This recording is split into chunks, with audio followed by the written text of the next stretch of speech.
Chapter 14. So Joab the son of Zeruiah perceived that the king's heart was concerned about Absalom. And Joab sent to Tekoa, and brought from there a wise woman, and said to her, Please pretend to be a mourner, and put on mourning apparel. Do not anoint yourself with oil, but act like a woman who has been mourning a long time for the dead.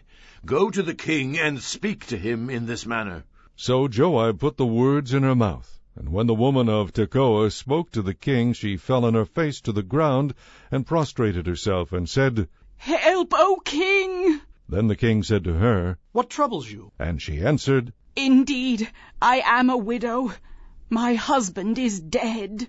Now your maidservant had 2 sons, and the 2 fought with each other in the field, and there was no one to part them, but the one struck the other and killed him. And now the whole family has risen up against your maidservant, and they said, Deliver him who struck his brother, that we may execute him for the life of his brother whom he killed, and we will destroy the heir also. So they would extinguish my ember that is left, and leave to my husband neither name nor remnant on the earth. Then the king said to the woman, Go to your house, and I will give orders concerning you. And the woman of Tekoa said to the king, My lord, O king, let the iniquity be on me, and on my father's house, and the king and his throne be guiltless. So the king said, Whoever says anything to you, bring him to me, and he shall not touch you any more. Then she said, Please let the king remember the Lord your God, and do not permit the avenger of blood to destroy any more, lest they destroy my son. And he said, As the Lord lives, not one hair of your son shall fall to the ground. Therefore the woman said, Please let your maidservant speak another word to my lord the king. And he said, Say on. So the woman said, Why then have you schemed such a thing against the people of God? For the king speaks this thing as one who is guilty, and that the king does not bring his banished one home again. For we will surely die, and become like water spilled on the ground, which cannot be gathered up again.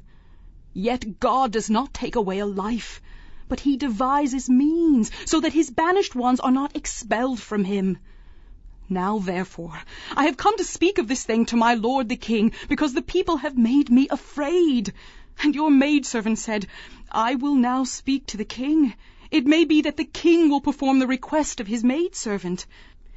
From the hand of the man who would destroy me and my son together from the inheritance of God.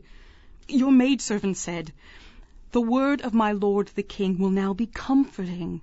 For as the angel of God, so is my lord the king in discerning good and evil.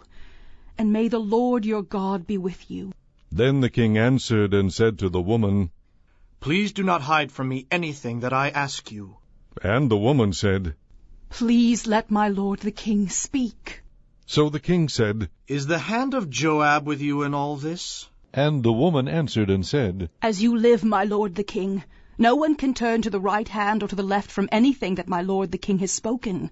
For your servant Joab commanded me, and he put all these words in the mouth of your maidservant, to bring about this change of affairs. Your servant Joab has done this thing. But my lord is wise, according to the wisdom of the angel of God, to know everything that is in the earth. And the king said to Joab, All right, I have granted this thing. Go therefore, bring back the young man Absalom. Then Joab fell to the ground on his face, and bowed himself, and thanked the king.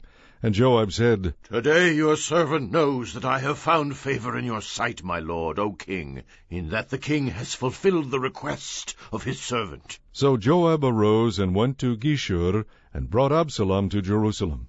And the king said, Let him return to his own house, but do not let him see my face. So Absalom returned to his own house, but did not see the king's face. Now in all Israel there was no one who was praised as much as Absalom for his good looks. From the sole of his foot to the crown of his head there was no blemish in him. And when he cut the hair of his head, at the end of every year he cut it, because it was heavy on him. When he cut it, he weighed the hair of his head at 200 shekels, according to the king's standard. To Absalom were born 3 sons and 1 daughter, whose name was Tamar. She was a woman of beautiful appearance. And Absalom dwelt 2 full years in Jerusalem, but did not see the king's face. Therefore Absalom sent for Joab to send him to the king, but he would not come to him. And when he sent again the 2nd time, he would not come. So he said to his servants, See, Joab's field is near mine, and he has barley there. Go and set it on fire. And Absalom's servants set the field on fire.